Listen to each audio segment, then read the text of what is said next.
know the headline of the session is growing jobs, and I have to say that that was I'll be honest, my presentation is more a bit about kind of the current context in which young people are in, the current context for young people in Ireland today, and kind of maybe some of the issues that we're working on. I think in terms of growing jobs, that is something that, well, I think everybody's struggling with, and we certainly don't have we certainly don't have huge answers in that regard. So I know there's a lot of people here who are working in that area as well, and working with young people and working with people who are unemployed in general, and people probably in not just unemployed but also people who have poor working conditions and precarious work as well, which is another part of the crisis that we're all facing. So unfortunately I don't have a slideshow which tells how we're going to grow thousands and thousands of jobs. Maybe Brid might kick in later on in relation to that. But anyway, thanks to TASC and FEPS for the invitation to speak to you today.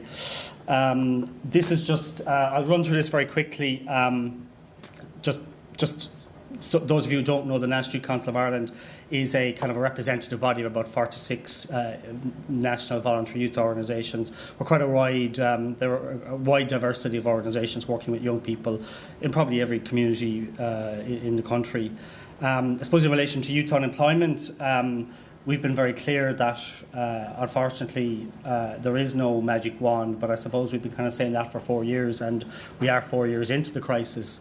And sometimes it doesn't really seem as if we're getting very far. I suppose our focus really has been to look at kind of some national policy responses that can be put in place, and also how can we use the limited resources that are available to best effect.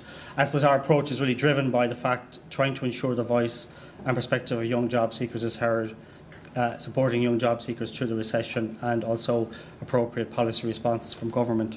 I mean, I don't know how relevant. I mean, these are the kind of figures that maybe all of you are very well aware of, and I'm sorry that the slide is probably a little bit, there's a lot of text there. It's probably a big sin against how you should make a PowerPoint presentation. A lot of text there, but I think it's really the work of our member organisations and our own, their own research we've done, and we've done work directly with young job seekers, kind of asking their views, is that they do really feel shut out of the labour market. That is the recurring theme, irrespective of their qualifications or background. There is that kind of sense that, in late 2008, early 2009, it was almost like the shutter came down. Okay, we accept, I suppose we all know that there still is almost 74,000 young people on the live register. Now, I know that's not a measurement of unemployment, but it still is an indication in relation to those who, most of them are unemployed. And obviously, some young people may be engaged in part-time work or whatever, term working or whatever. But the numbers have come down. It went up to a high of 91,000, but I don't think anybody's claiming that there has been any great successes there. It's partly due to the fact that more young people are staying in education, and also young people, as we know, have emigrated. We have 29% of young people under 25 unemployed, and among young men between 20 and 24, that's up around 35.6%. And another interesting statistic is just the numbers of 20 to 24-year-olds in the workforce between, I think, the start of 2008 and the end of 2010 fell by 45%. It fell from about 250,000 young people to about, I think, 125,000 or 128 or 9,000. So massive drop. And there's also been a very big rise in long-term unemployment, those young people who were unemployed for a year or more.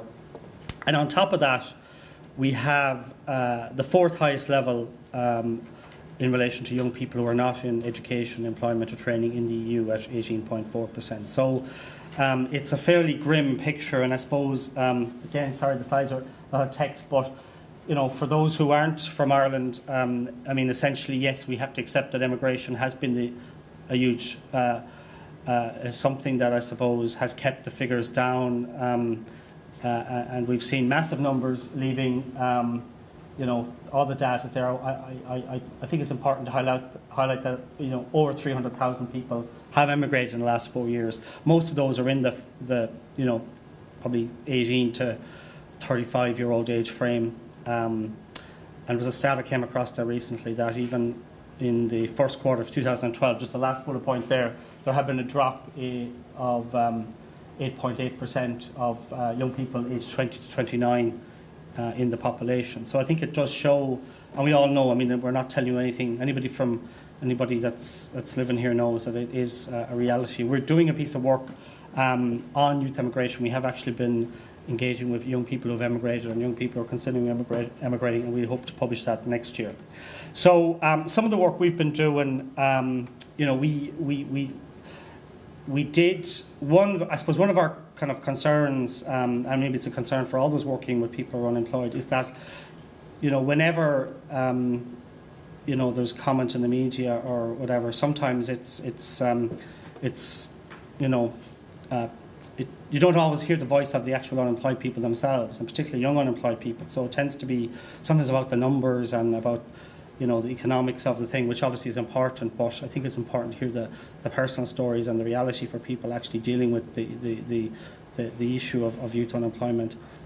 We've had a conference, it was actually, it's hard to believe, it was actually the year before last. We've had seminars, we've had focus groups, and we produced a policy paper last year called the Forgotten Generation. And essentially, I suppose we've tried to focus on, I mean, we're not, we're a representative body. We don't claim to have huge solutions in terms of providing answers to those big economic questions. I think obviously you've discussed them a lot here, probably this week, yesterday and today, in relation to what can we do to address the issue. But I suppose we were trying to say, well, how can we support young people who are currently facing this huge crisis? And I think our general view would be that, you know, the services that were there, that were in place, really poorly served, you know, young people.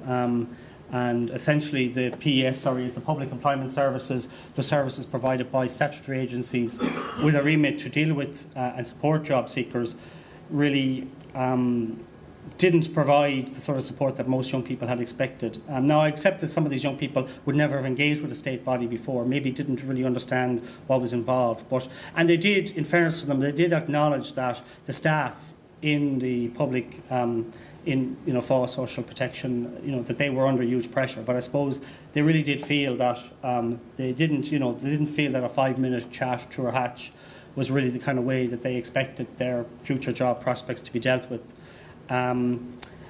And I suppose, again, trying to keep up morale and motivation, you know, if you've been unemployed for, I mean, most young people would say for the first few months you kind of are very motivated and you kind of think, I'm different, I will get a job. And some young people do get jobs, but I think a lot of them would say that after a period of time they become quite demotivated, and then the financial hardship of being unemployed also kicks in, and I suppose that sense that their lives are on hold is something that recurs a lot, and that's, I think, something that's driving immigration in particular. That a lot of young people are saying, well, you know, I can't leave home, I can't get I can't, you know, make any commitments. My life is on hold. I can't really wait for another year until, you know, that things turn around. And I suppose there is that sense that there isn't great support there at the moment. As I said, some young people, it's very tough. Some people obviously are getting the small number of jobs that do become available.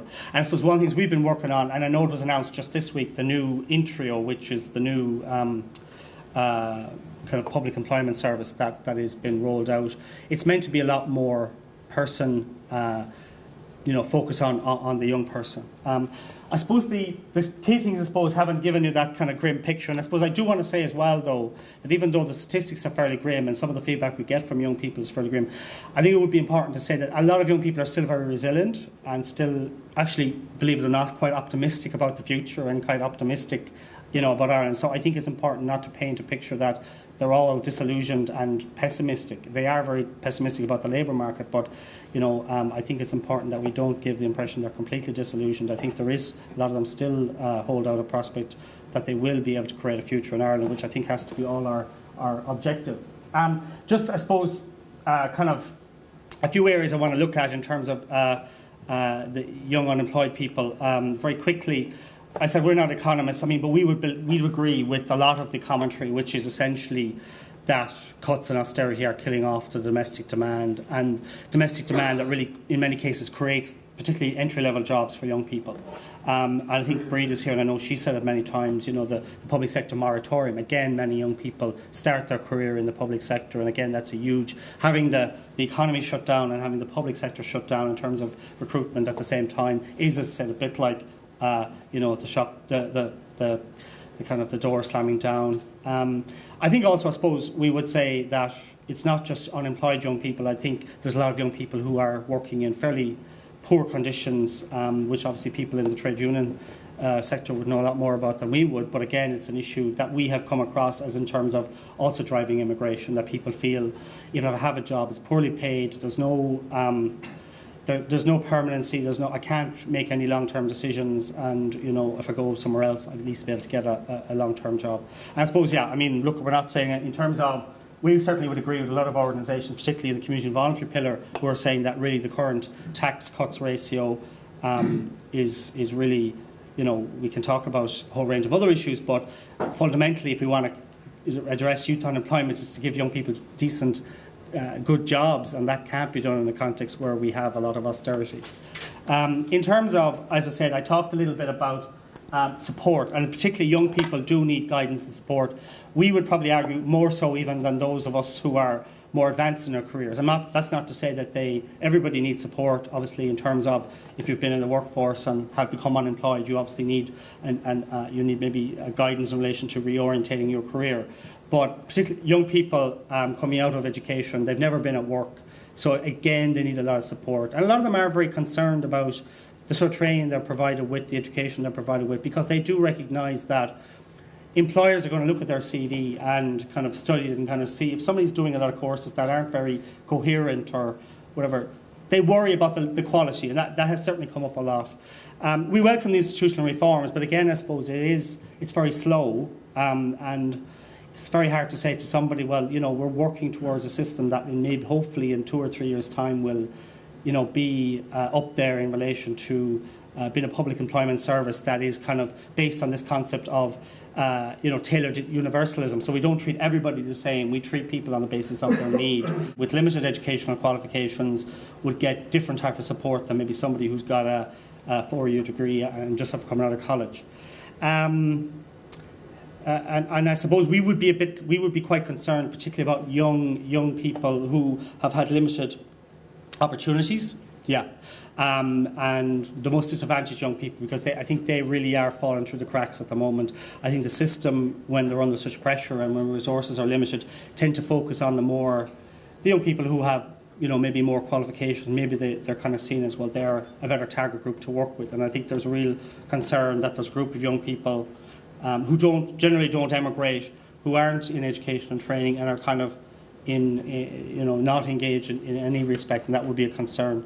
The big idea at the moment that has kind of come on the radar at the European level is the youth guarantee, and we would support the concept of a youth guarantee. I suppose I'd say we'd support the concept. I think in principle we'd support it. I think there's a lot of issues in relation to how it would be implemented here in Ireland. Obviously, high numbers of young people long-term unemployed. We can't really wait for economic recovery because none of us knows in the current context how long that's going to take anyway.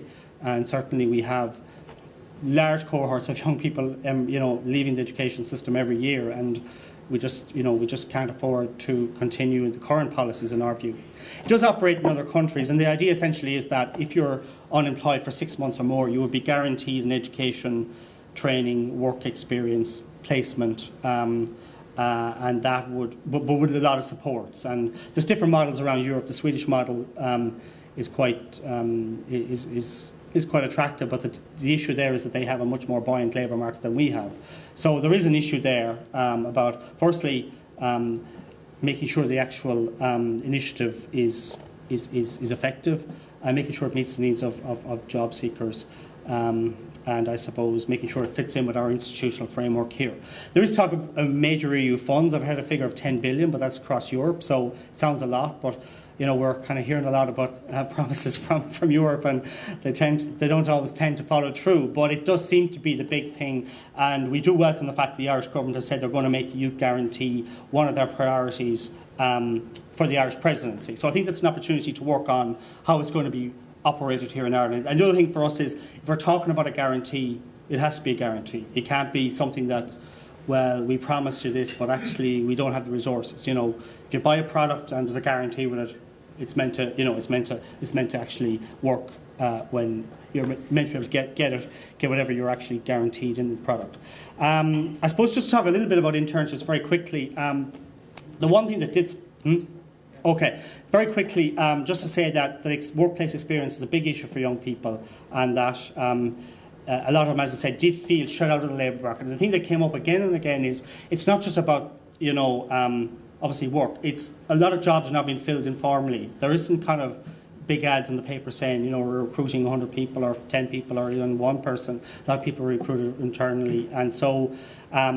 You know, the job risk scheme, I know there are issues with it, and we certainly have raised issues with it, and I suppose I have to say that I'm on the steering group for it, so I probably, some people might think I have a different opinion than others, but I have heard of, I know of success stories, and there is an evaluation currently being conducted, and, you know, the initial findings, I think, are positive. There are still issues with it in terms of some of the actual internships being offered, and some employers, I think, are trying to, I think, abuse the scheme in my view. But I think we can't, at the same time, I think, be unfair to many young people who actually need that leg up the labour market. Very quickly, as I said, you know, I suppose the final thing is I think we do need more local and regional responses. I think a lot of the responses today have been at a national level. We certainly need to ensure that young people and job seekers in general are not stigmatised or demoralised, because that has been an issue in terms of even the language used by some people. And I suppose really, you know, I talked about some of the issues in terms of the economy. We do definitely need stimulus, but we need a lot of other things as well, because even if we had employment growth, I think there would be a cohort of people currently in Ireland who would need a lot of support to get into the labour market. So thanks again, and I'd be happy to answer any questions and contribute to the debate later on. So thanks very much. Most of what I'm going to show you is from a mandate report which we published this year. It's on our webpage. So it's a report by Camille Loftus and a survey of 500 mandate members by Behaviour and Attitudes, a surveying company firm. So just a few introductory comments in relation to what I'm going to say. Is that, I mean, the breakout is about jobs and about growing jobs. I mean, mandate view, yes, that's important, but it can't be, you know, any type of jobs. It has to be decent jobs with a decent income. As a growing concern surrounding the nature of employment, precarious work, the unsustainability from a personal point of view in terms of the income adequacy of jobs, and, you know, particularly in the service sector where mandate operates, in the retail sector, in the hotels, in the restaurant sector, there's a growing precarious, if that's the right terminology, of a workforce who have very poor conditions, very flexible contracts, and who are tied to very low-paid jobs. So it's an increasing issue for ourselves. Oh, yeah. Oh, this is all, sorry, get past all that for a minute. It's even more complicated than I thought it was. Just in terms of precarious work, there are some of the issues that we find that the main issues in precarious work is low pay, obviously, a lot of part-time working, very flexible hours, little upskilling, an ease of hiring and firing, reduced social security. You could add to that probably a high degree of young people. Tends to be populated by a lot of females, and tends to be concentrated on not solely now in the services sector, but it's starting to go beyond the service sector. We often hear about this word flexibility, and, you know, a lot of trade unions look at it. That's code for driving down terms and conditions of employment. Ireland is a very flexible employment regime.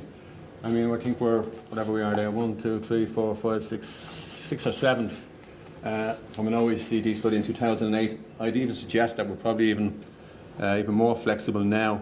So we are an extremely flexible labour market. We're also a quite low-paid economy. And again, sorry, I don't have up-to-date figures, but and again, OECD figures of 2008. Ireland is a very low-paid economy. Over a fifth of workers in Ireland earn low pay, and there's different definitions of low pay, which I won't go into. But again, it's women are greatly represented in the low pay sector than men, but they're two quite significant figures. Low pay in Ireland, again, and I have all the codes for this, but I mean, the G is our sector, it's the retail wholesale sector. You can see that 63% of retail and wholesale workers earn between 10 and 20 euros per hour. I suggest that the vast majority of sales assistants would be closer to the first figure than the second figure. So there is a low pay culture within the retail trade. Profile of mandate members, not surprising. nearly 70% are female. Across all ages, but again, we have a high percentage of young workers. Under 25 there's 22%, and under 34 there's another, between 25 and 34 there's another 26%. So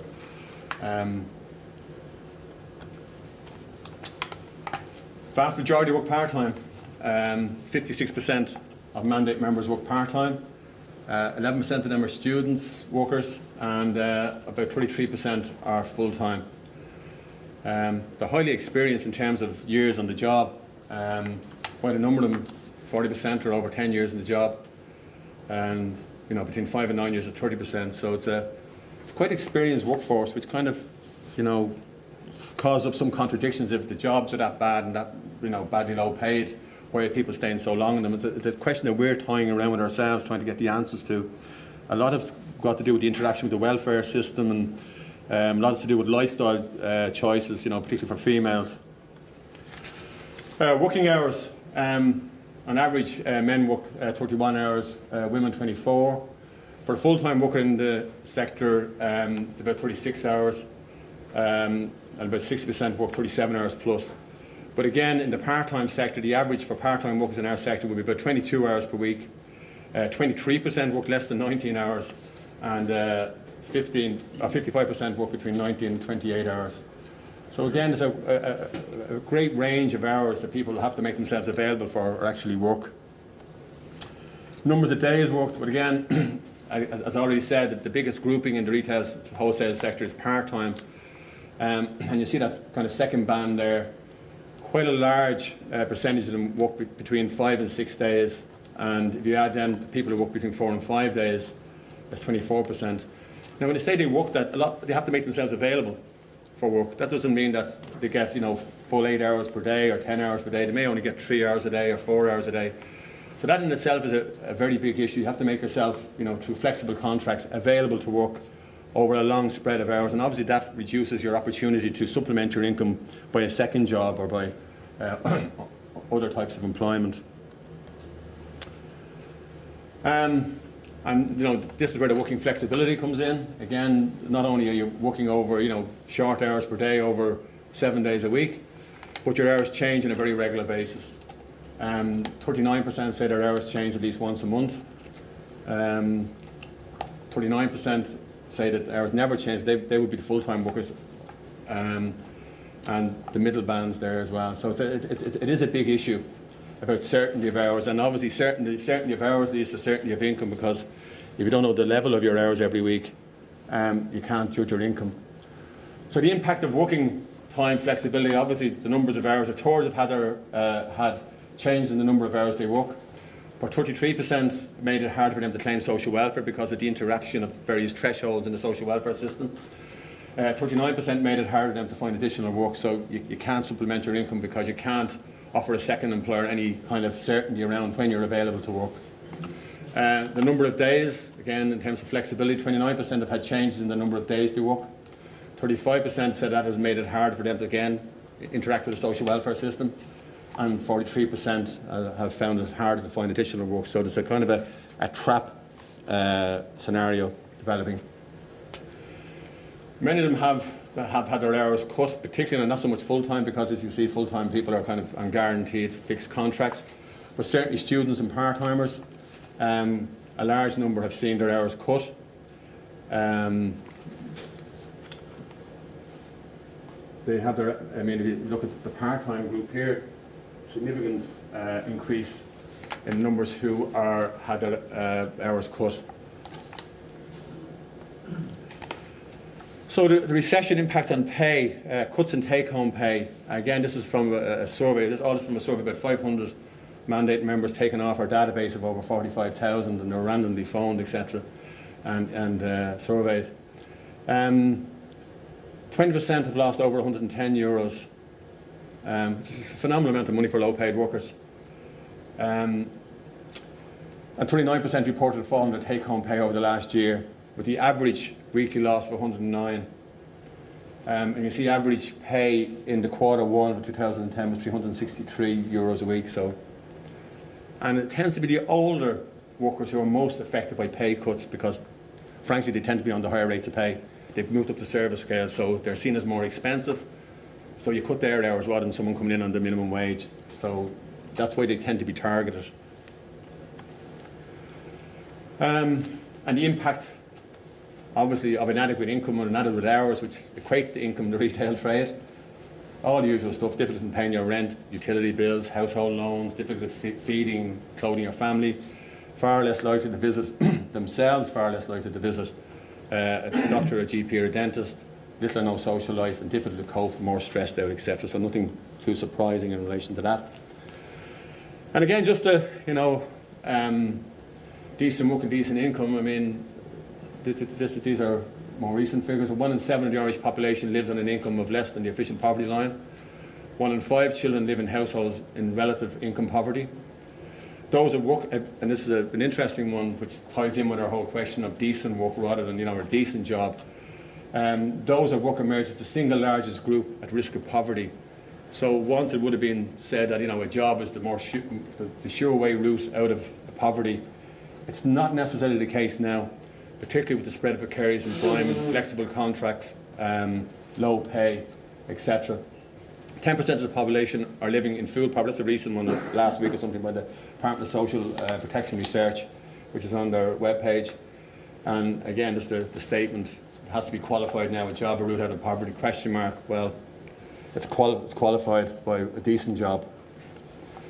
Some policy issues and mandates point of view, which we're raising and will be raising with policymakers and decision makers, protecting precarious workers vis-a-vis legislation and regulations. Well, obviously the joint labour committees, which are the sectoral minimum rates of pay and conditions, and there was great debate over the previous government dismantling in them. The High Court challenge by John Grace fast food outlets in the High Court, doing constitutionality of them, and the re-establishment of the joint labour committees. What they did, they actually, in the various sectors, and they tend to be in the service sectors, they did form a decency threshold or a safety net for low-paid workers, where terms and conditions of employment, such as sick pay, pensions, overtime rates, premia, where it formed that kind of a safety net for them. They're currently back in the scene again, and we're renegotiating new terms and conditions for the joint labour committees. They're going to be pared back significantly. There'll be a different structure in place, but it's going to take at least another 18 months before we see any effects of that. In the meantime, there's no protection for workers in the hotel, catering, restaurant sector, the retail sector, other than, I suppose, collective bargaining, which by its definition, a lot of those sectors are union density is fairly, fairly low. So we have seen through our work, we have seen rates of pay plummet in the joint labour committee sectors, fall, well, it can only fall as far as the minimum wage, but certainly conditions such as overtime rates and Sunday premium and all those rates have collapsed completely in those sectors, and that has a direct impact and probably a disproportionate impact on low-paid workers, where a Sunday premium of time and a third for working on Sunday, the loss of that has a huge disproportionate impact on low-paid workers. We're also seeking, there's a Part-Time Workers Act in Ireland which gives full-time workers the right to look for part-time hours, but there's no flip side of that. A part-time worker doesn't have the right to demand or seek full-time employment, and that's a problem, particularly in the service sectors that we're talking about, the retail sector, in that there are hours available which have been subdivided and subdivided and subdivided into the lowest common denominator.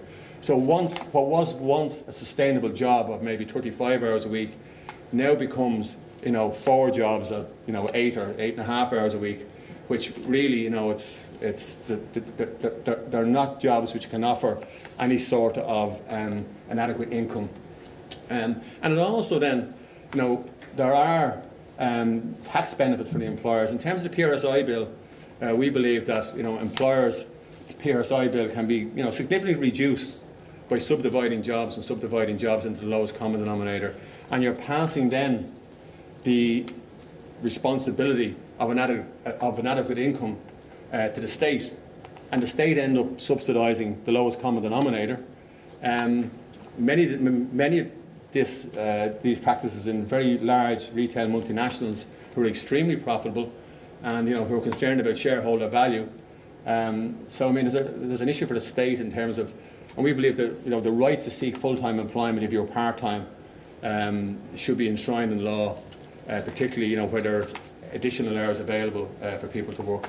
I think also the whole question of refundable, it's an old chestnut, refundable tax credits for low-paid workers. Low-paid workers don't, because of their income levels, use up all their kind of tax credits, and there's no way of actually using them. And then the whole question of the low skill trap. Again, it's kind of a lot of jobs in the retail sector have been de-skilled, be it in the bar trade, or be it in the restaurant trade, or be it in the retail trade. And so there's no natural kind of career progression. So if you come in as a sales assistant, you'll nearly retire as a sales assistant 40 years hence. So it's, again, it's the training is seen as a cost, and a cost that many employers in the retail trade are not prepared to consider. So that's it. Quick gallop through it. Okay. Youth, I think, is another factor that's likely to lead. We've seen the figures that you presented. So they then undertake a profiling exercise of people who are on the live register and try to identify people who are likely to benefit from education and training programs. And the individuals who are most exposed to long-term employment are supposed to be selected into these programs. I mean, is there any evidence on the ground that approach results in targeting younger workers?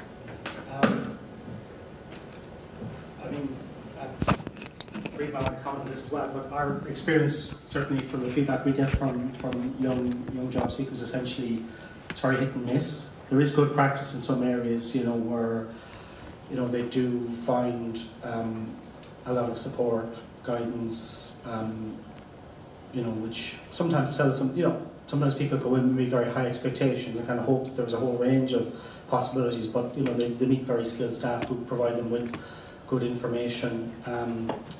In other cases, then they kind of go in and they're kind of told, well, there's a space on this course, which has no relevance at all to their career, their kind of what they've been pursuing to date.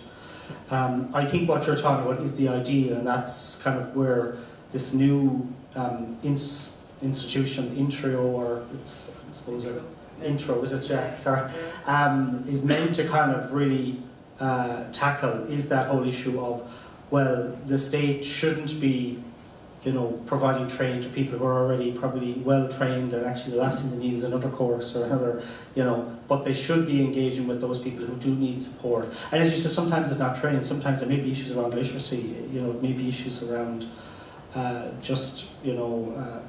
some of our member organisations will be just even working with young people just to kind of build up their confidence again, because that's the other worry about the current model, which is if you don't do this course, you're going to have your welfare cut. And if that's the relationship, it's very, very hard to build up. It's a negative approach, really. It's kind of saying it's more the stick than the carrot. But I think what you're talking about is the ideal. But unfortunately, I would say the experience of most people that we certainly engage with wouldn't really match that. And that really, what tends to happen is they tend to focus on those who are, what they would term closer to the labour market, and maybe a better bet in terms of, well, our figures will show that we had, of these 50 people on this course, 30 of them kind of managed to get a job. As I said, that's the pressures maybe the staff in there, but it is very hit and miss. I don't know if Brid wants to add to that, or. Well, PECs, you're talking about the probability of exit score.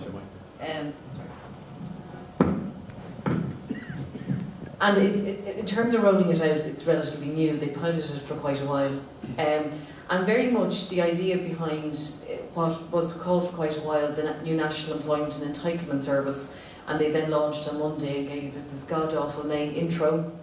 It's a combination of the English word in and the Irish word tro, which means direction. So I think they'd been better off calling it New Intro, maybe having new directions or something, but it really, and the idea is they brought together the Department of Social Protection staff and the staff that are formerly in FOSS, the Employment and Community Services staff, and the Community Welfare Officers are now all in the Department of Social Protection. And the idea is that they'd have a case management approach to that, and that they would use the PECs to identify who needs more intense support.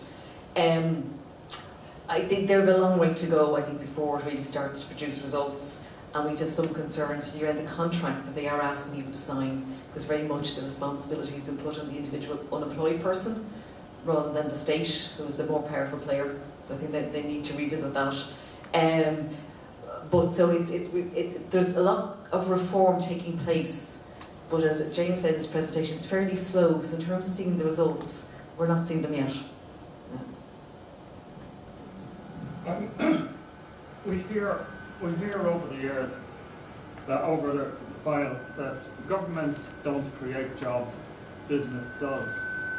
Yet, when we look back at the history of the state, we look at companies like Bord Namona and the Sugar Company and the ESB. All of these companies, with all the good jobs that were in them, were all created by the state.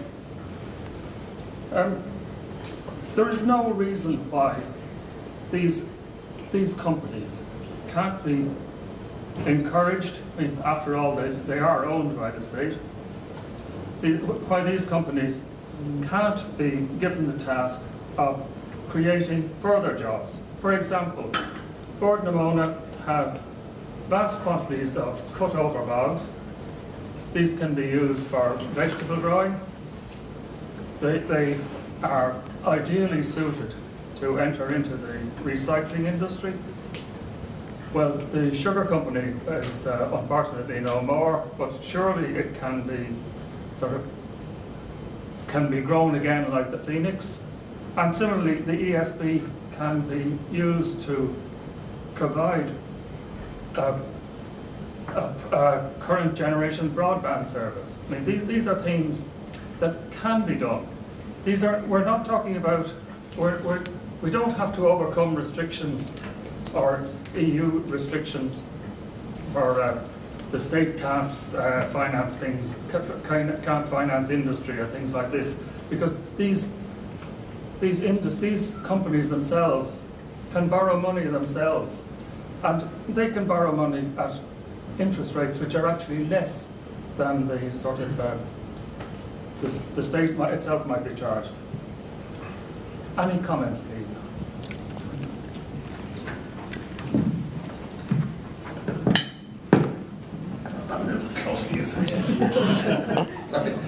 Yeah, thanks. I wouldn't disagree with anything you have to say. I mean, but I suppose the state creating jobs is not sexy anymore. I mean, the Troika is, the Troika is planning on forcing to sell 5 billion of state assets.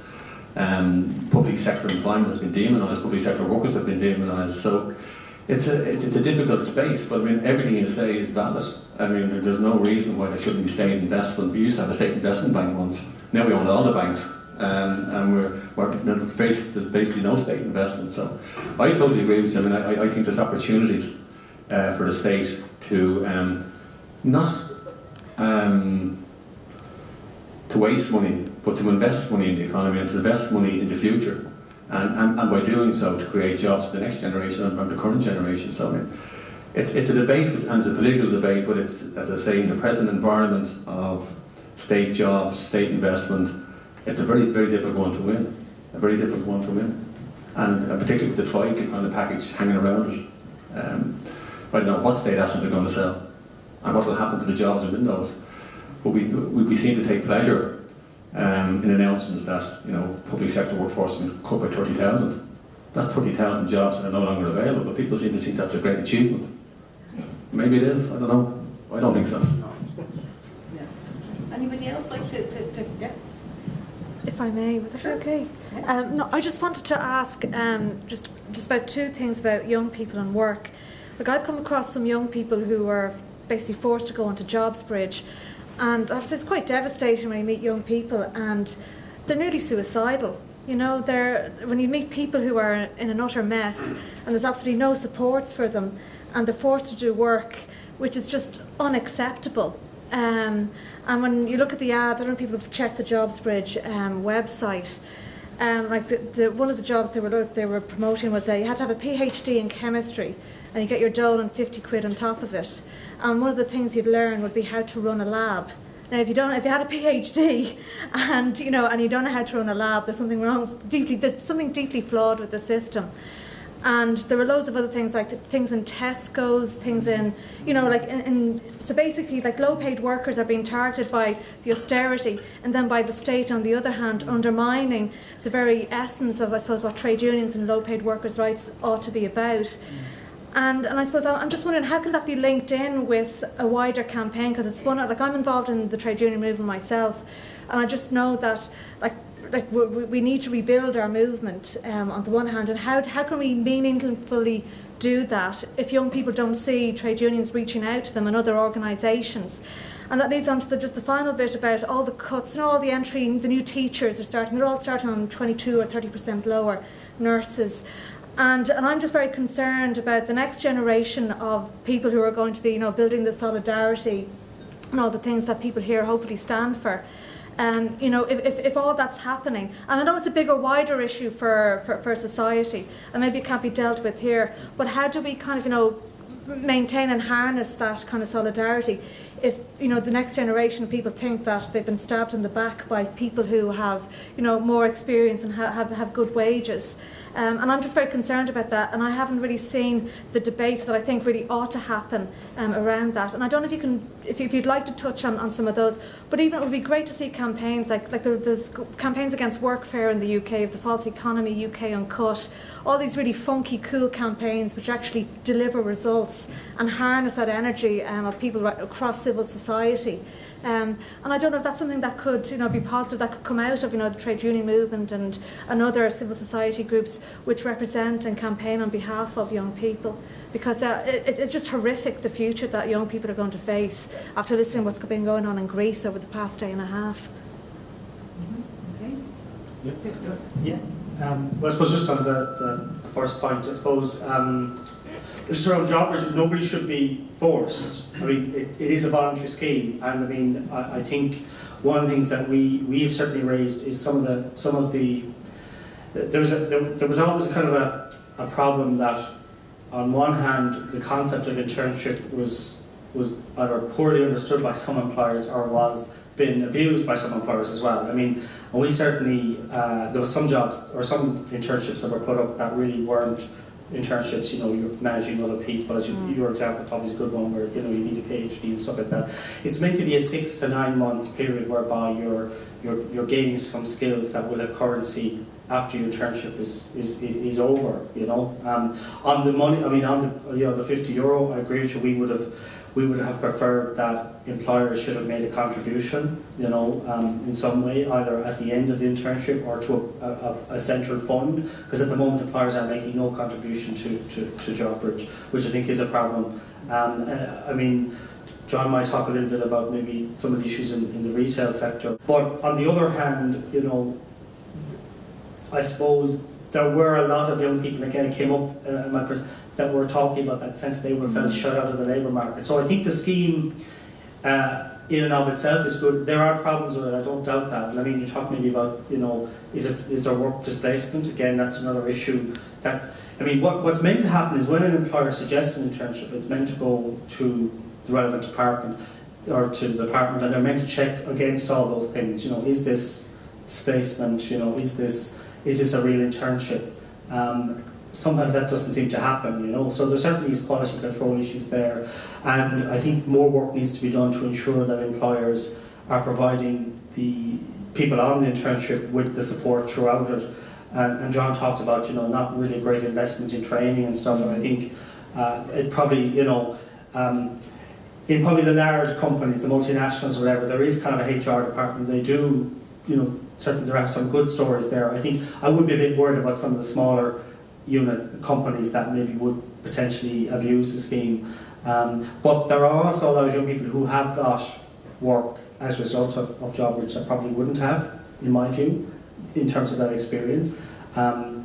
Personally, I prefer we wouldn't need it, but in the current environment, it is actually something that has provided a lot of young people with the experience. But certainly it's not perfect, and I think we can all work on making it better. And certainly we wouldn't be supporting compulsory engagement in it, or certainly we wouldn't be in favour of people of jobs being displaced as a result of it. But as I said, it's not an easy one to crack. We have some input into it. But John might want to say more. Yeah.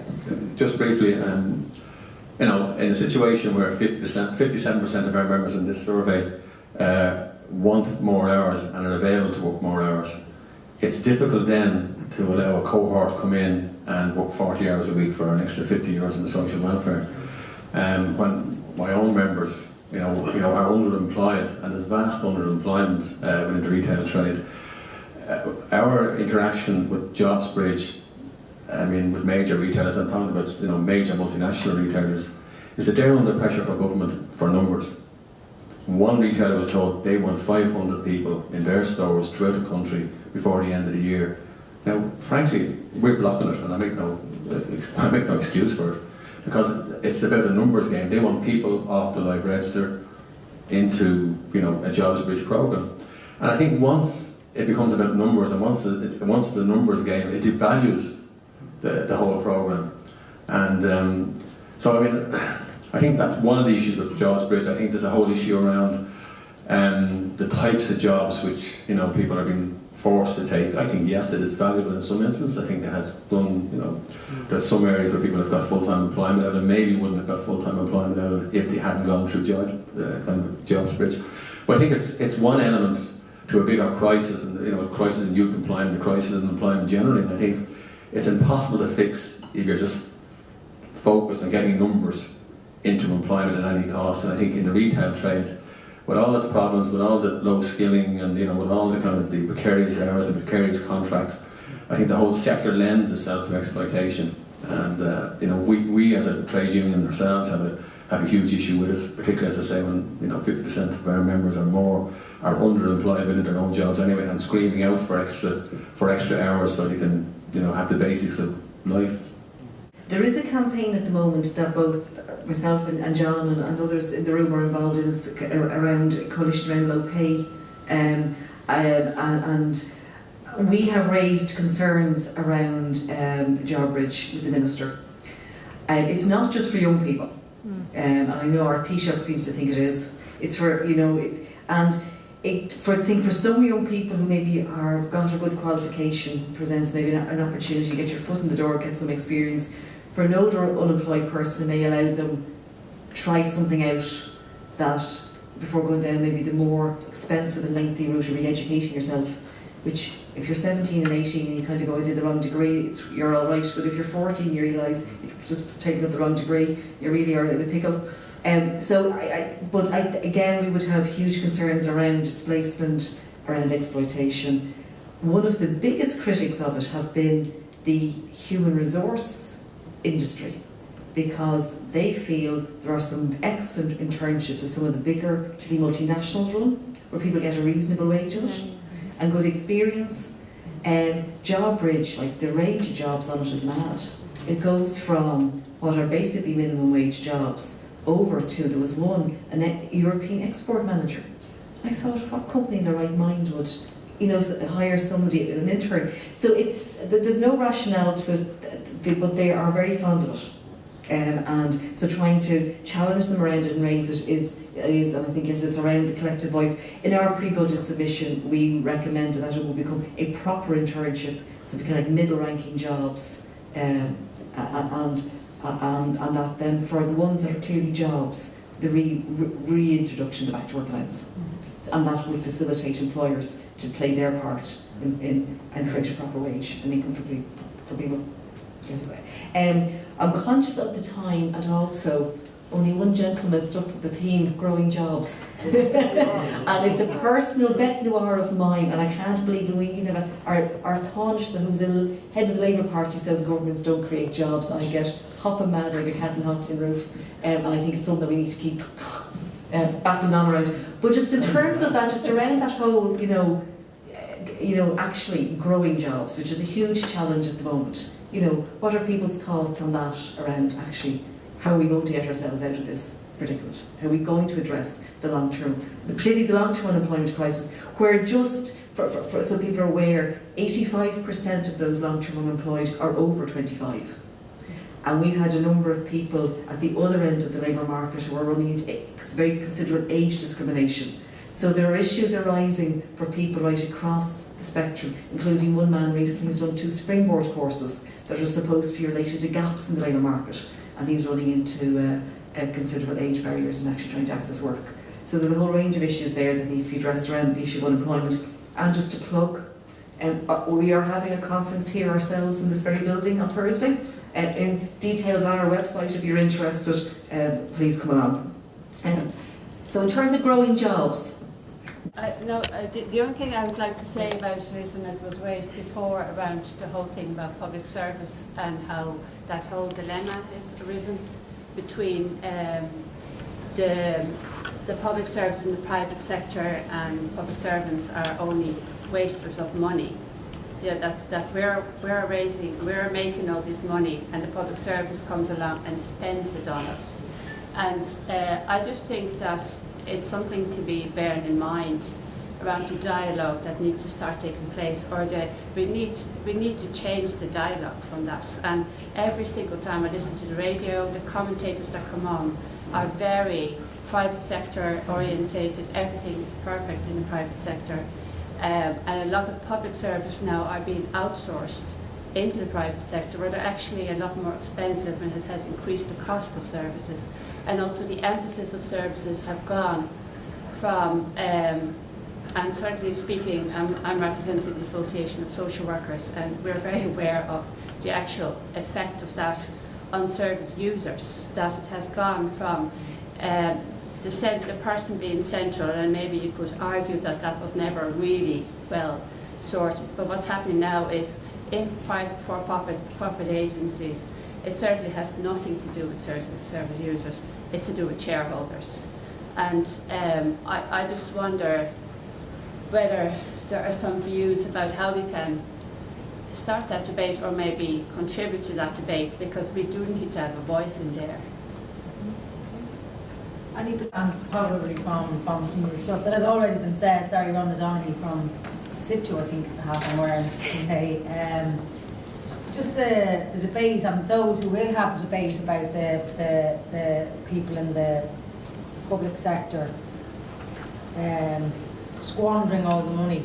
I mean, really, at the end of the day, some of those who have a number of jobs are going around very eloquently pitting both categories of worker against each other, and categories of worker who have faced possibly the worst and the harshest form of cuts in the last, certainly in the last budget, and certainly in what's going to come down the line.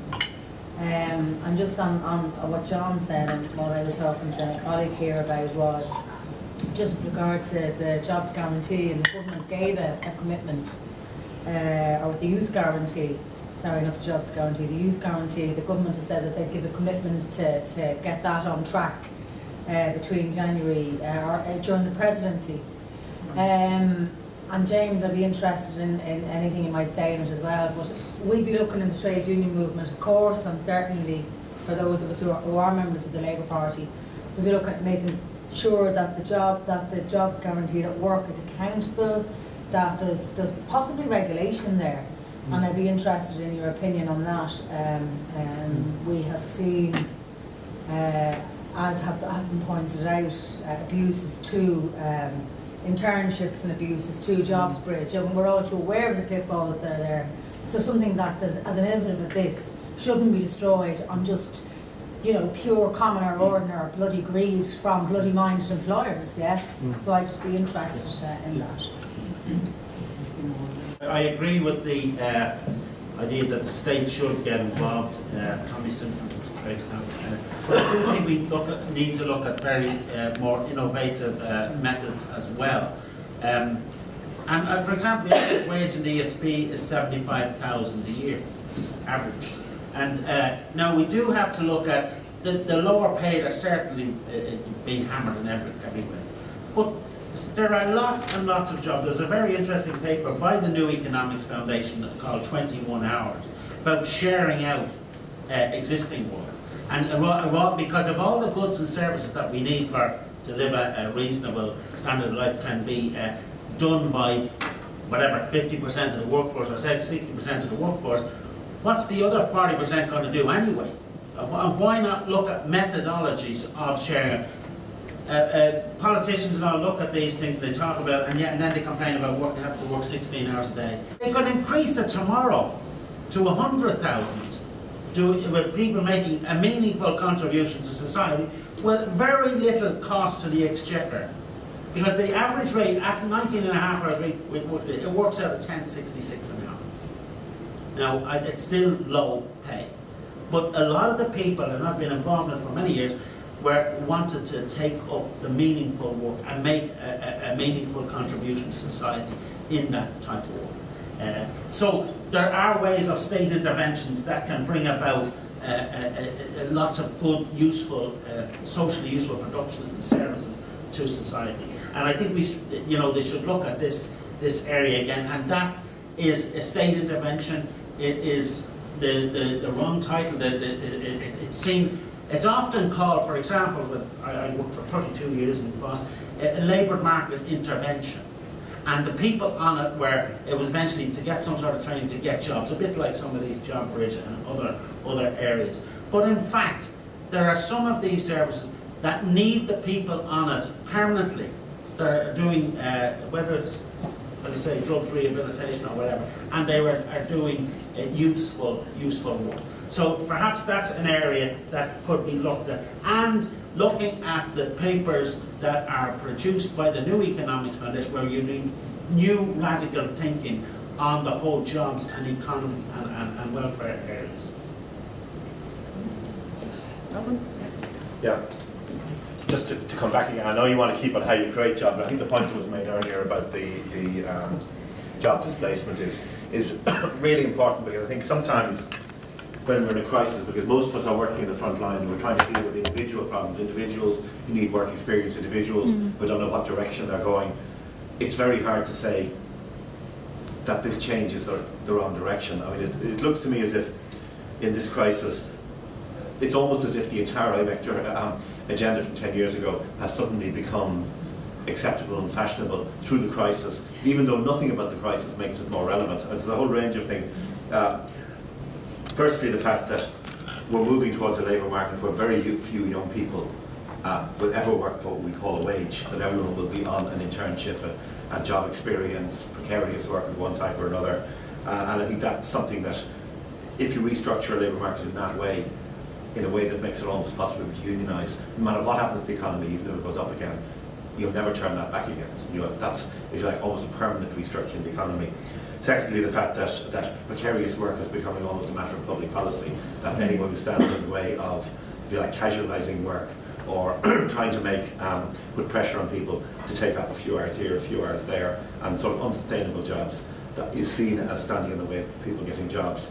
It's easy to sell in a crisis, but no matter what way we come out of this crisis, whether we come out as a sort of a long decline, or whether we come out as a new Celtic Tiger, whatever we come out as, that's something that's going to be very hard to reverse, because again, people in that situation are very hard to unionise. I think a lot of those changes that are coming through now, while most of us spend our day jobs trying to deal with the immediate consequences and trying to tweak this and trying to improve things day to day, in the long term, we're looking at almost a completely restructured labour market. And probably the most serious side of it is the fact that a lot of unions have been forced into a position where they've had to concede that, if you like, there's a two-tier market within the union. There's existing members who, in many cases, have held on to reasonably good, solid, traditional union-type working conditions and pay, and a whole new tier of people coming in on much less, much more precarious work, much lower pay, as people have mentioned, and much worse conditions. And again, I see that as being a permanent restructuring. It's not just, in a sense, it's almost as if within a very short time, a lot of trends that were sort of there under the surface being pushed for, have been imposed very fast and very, very, very suddenly. And the long-term effect of that can be very, very hard to reverse. Now, whether that's because of the IMF, whether it's because of neoliberal politics ourselves, whether it's because unions have been weakened in terms of membership over decades, or what it is, we can spend a lot of time trying to unpick. But I think sometimes we need to look at the longer-term effects of these short-term changes. I think we've been panicked into accepting changes in the short term, which seem to protect people in some way from the very worst conditions, but which are the sort of solutions that long term are going to mean people will never be able to work themselves out of poverty into decent jobs, no matter what happens to the economy. John, during your presentation, you mentioned the incentives given to employers to provide precarious jobs. I was wondering, what are the incentives exactly, and are they really an attempt to obscure unemployment statistics, or what is it exactly? Also, I'm just curious as to what's the level of union penetration in retail and services? And another separate point, in terms of how the state might involve itself. In previous recessions and previous unemployment crises, cooperative and mutual models have been used to quite good effect, sometimes with union participation, sometimes without. Prior to the elections, there was a lot of talk about a proposed strategic investment bank, which apparently hasn't gone away as such, but I haven't heard so much about it, and not living at home at the moment. Would this be a possible model for increasing the level of decent quality employment? Well, just before you do, anybody else, I'm just conscious of the time, anybody else want to, no? Yeah, gentleman at the back, maybe we just might take, and then we might, to you maybe to respond. Just to follow up on the point there about the cooperatives, I'm in the Public Development Society, and I think they can make a contribution. There isn't much government support for the cooperatives and mutuals, and there's no support from the finance sector, banks, and we need to open it up. I think generally we need to reevaluate our policy of these jobs. The current government needs to. I don't think what we're doing working. I think putting all money and all our investment into foreign direct investment in the short term, and we should look to the local, to our local resources, to tourism, to the food. The food is working. We should look to knowledge economy, and we should look to indigenous Irish people coming together. Ireland is a small country, but if you look at the world, there's a huge market. Some of the world isn't in recession, and if we can work together and look at the positives, what we have rather than what we haven't, suddenly clouds might disappear a little bit, and what can be done will suddenly become clearer. I'm going to pick up some of the points you asked me there in relation to union density in the retail trade. It's probably around 20%, hovering thereabouts. Even during the so-called Celtic Tiger era, it was never any higher than that. There's probably a bit more stability in relation to the jobs, and that people don't tend to churn as much in a kind of recession, so there's more long stayers. In terms of employers, in terms of our PRSI contributions for employees, if you manipulate one permanent full-time job, the 40 hours a week, into 4 subset jobs, there is a quite significant saving over a large number of people. I mean, not naming, well, I can name them all, but I mean, Dunn Stores, for instance, probably employs 15,000 people. I'd say in the region of 12,500 of them are part-time, on indefinite contracts, no guaranteed hours. You don't know what you're earning this week or the following week. And that's a big issue for us, so we're trying to negotiate with employers to get at least banded contracts, at least someone would know a guaranteed contract between 20 and 30 hours, and between 30 and 40. But it's a huge struggle at the moment. As to the banks, the banks, we own the banks, but they're not acting as investment banks. They're acting as nationalised, they're recapitalising their balance sheets. That's all they wish to do, and they're never going to act as a kind of investment banks. We used to have 2 very good, very good investment banks in Ireland. Can't remember the names, ICC and ACC or something at the time, and they became unfashionable. And we were told that there was no need for them anymore. And a lot of people bought into that. A lot of people bought into the new retail banking environment, commercial banking environment. You don't need the state involvement anymore. Well, certainly now we're up to our tonsils in it now in terms of bailing them out, the most expensive bailout in the history of the world. So I suppose the elephant in the room, I'd love to do all the things, grow, employ people in the public sector and grow lettuce plants down in the border and all down in places and all that. It'd be great, it'd be fantastic, but the elephant in the room is that, right, in terms of employing people in public work schemes and building walls and roads and things, which should happen, by the way, and there should be more, there should be more community employment schemes, and there should be more small micro enterprises and co-ops and etc. But in terms of the money, You can't write cheques for €1 billion every month and expect to have money to invest in your own economy, and that's the real elephant in the room. And until that monkey gets off our back, I don't see us having the solution to the problem within. And that's the big one. I mean, I think there's plenty of resources. Unfortunately, they're going out by computer out to Frankfurt or wherever they go, Swiss Alps or wherever they go. But that's the real issue, and that issue is dealt with, sooner rather than later. I just don't see where we can create the stimulus package, where we can invest in jobs, where we can invest in people, where we can invest in training, because all of that comes at a cost. And just finally, just in terms of, I remember when we were fighting the low pay issue, and with yourself, Brid, and a couple of other unions and community groups in relation to the reduction of the minimum wage from $7.65 to $8.65 in our previous government done. We fought and we succeeded in getting that reversed, and then we had the whole campaign in relation to the dismantling of the sectoral wage limits. And a lot of the negative comment was around that Sunday's just a normal day, working at night time is just a normal day, and we found it difficult to get traction. We were perceived as Ireland's a multicultural country now. Why would you want to get extra money for working on a Sunday? Frankly, it was about wages. Frankly, I didn't care if it was a Sunday or a Monday or Tuesday. It was about getting extra money for my members who were on low pay, and in terms of allowances and things. What's come to pass is that when they took the net away from low-paid workers, you see what's happening in the public sector. They're talking about allowances, they're talking about Sunday premium in the public sector, they're talking about all those things that they took off us. Once you remove that safety net from the private sector, everything else collapses down. And that's what there's an agenda there which has been rolled out very, very successfully, and anyone who puts their head above the board has been demonised. As you say yourself, the public sector is seen as a waste of money.